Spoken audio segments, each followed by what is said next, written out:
Our next speaker is Mr. Christopher Hehmeyer. He is CEO of Hehemeyer, formerly Hehemeyer Trading and Investments, a proprietary trading group of futures, an introducing broker, and a CTA. The company rebranded in June of 2020 and announced it would focus on being a market maker in the cryptocurrency trading space. Chris Hehmeyer also serves as chairman of the advisory board of Integritas Financial Consulting. In addition, Hehemeyer is the immediate past chairman of the board of the National Futures Association, or NFA, here in the United States. From March 2009 to March 2020, he was a board member of directors of the Futures Industry Association, or FIA, where he served in several capacities, including vice chairman of the board. He is a member of the Club of Chicago and the President's Organization, as well as being on the board of regents of the University of the South and is the chairman of the investment committee. Please join me in welcoming Christopher Hehmeyer, CEO of Hehemeyer Trading. Christopher? Thank you, Debbie. Thanks very much. It was, I think, W.C. Fields who said you should never follow acts that include animals or children. And I think I'd like to include an act that includes Richard and Dennis. That was terrific, and I loved every minute of it. I arrived at the Chicago Board of Trade as a runner in August of 1977, and Richard was one of the first people I met. So I'd like to say he's been a mentor for all of those years. We used to gather back there at the desk where Richard was building a customer business. It was Ginnie Mae's were the only thing that were open in interest rates when I arrived, and we opened the Treasury bonds, like I said, that month. And just as Richard described, it was a few early believers in the interest rate futures markets that were back in the South Room of the Board of Trade. And of course, the same thing was going on at CME. And then the big primary dealers from New York would say, oh, you can't allow all those crazy commodity traders in Chicago to trade our U.S. Treasury products.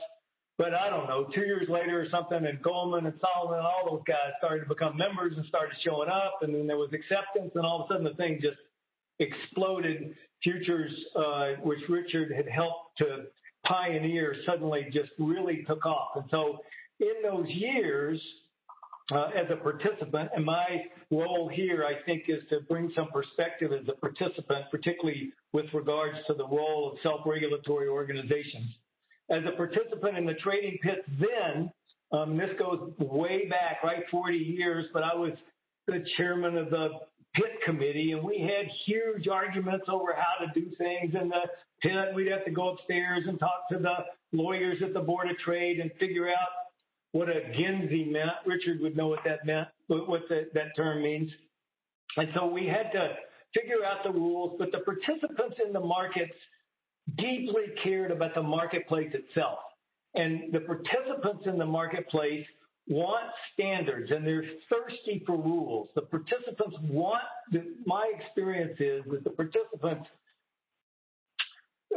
by and large, I'm talking well over 90%, want to try to abide by the rules, and they want clear rules to abide by. And so it's only a few people that either purposefully will disobey the rules in sort of a nefarious, negative way, or that are stupid and just won't pay attention to the rules. And we've seen some examples of that recently, who flaunt the rules. They know that they're there, but they don't think the rules apply to them. And so, but for the most part, that's a minority and a small number of people. And my experience at the Board of Trade then from those pits and from those days when we were trying to figure out the rules of trading interest rates in the trading pit were a little different than grains or the meats. It then evolved into electronic trading, and the electronic trading brought a whole new set of challenges, right? There was the way that the data gets distributed and all kinds of issues that came up with electronic trading. And then, of course, automated trading, and issues have come up from that. And public policy is always a little slow to adapt. But the reality is that we have a system where government is always slower than innovation. And we want want government to move a little bit slower than innovation, that is for sure. Now, I just finished a biography on Winston Churchill and how he dealt with the Second World War compared to some of the leadership that we've seen in dealing with the COVID problem. And it remains unknown whether he really said it or not. But politicians love to quote Churchill as saying that the Americans will get it right after they've exhausted every other alternative, right? Or Americans will get it right eventually. And I think that that's true in this sort of environment of technology globally developing so quickly. And some of the things that we're seeing just kind of blow me away when I read about what the possibilities are of these changing technologies. And so government is slow to move, like I say, by design. And we want government moving slowly, but the Americans, our country is, the DOJ yesterday released this big paper on a number of the risks associated with cryptocurrencies and how we're going to have to mind certain issues with regards to cryptocurrencies. And Bill Foster said today, from a congressional perspective, all the issues that they're looking at. This is happening very quickly, and it's headed our way very quickly. Smart contracts and decentralized exchanges are really starting to take off. Now, they're small, but the growth is exponential. It's getting bigger every month. And smart contracts, let me just give you a sense of what that's like. Yesterday, I was looking at a platform and talking to somebody who's creating a new pool or fund, and they're doing this on a platform that globally investors can send their money in. It's got to be tokenized, but it could be a stable coin like Tether or some other stable coin, or it can be Bitcoin or Ethereum or something else. They send their money into the platform, and this person is going to run a fund. And so when the investors come into the fund, the platform will calculate all of the money that gets paid to the fund manager up to the minute. And so the 2 and 20, if the investor's in for an hour, the system will calculate how much they made or lost from the fund manager, pay the fund manager what they're due, and all of that happens with software.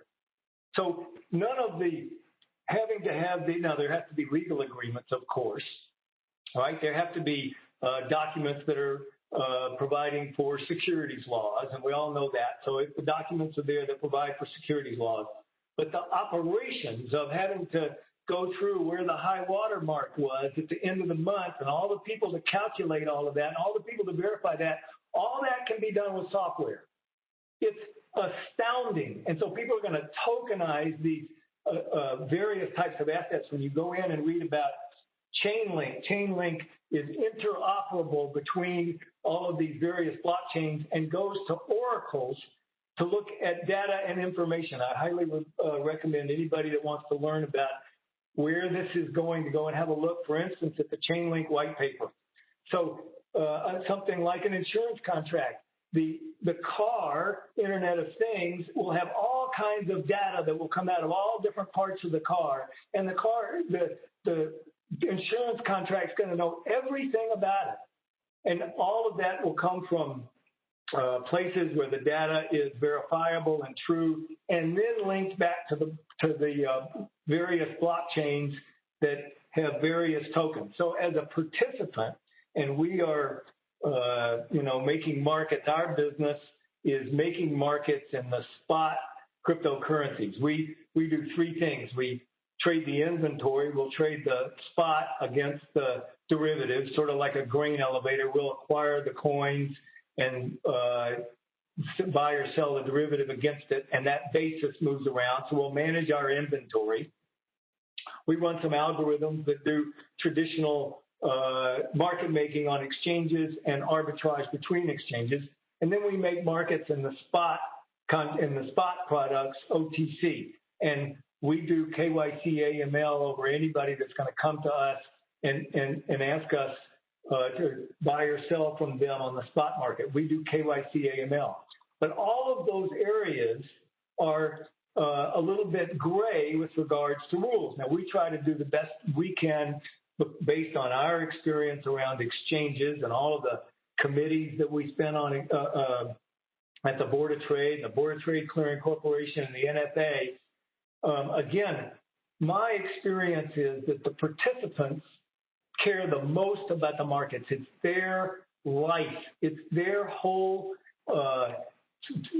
everything that they are doing in life that calls them, the markets are their whole life. And so regulators oftentimes, and we've got the best group, I think, at the CFTC in my experience.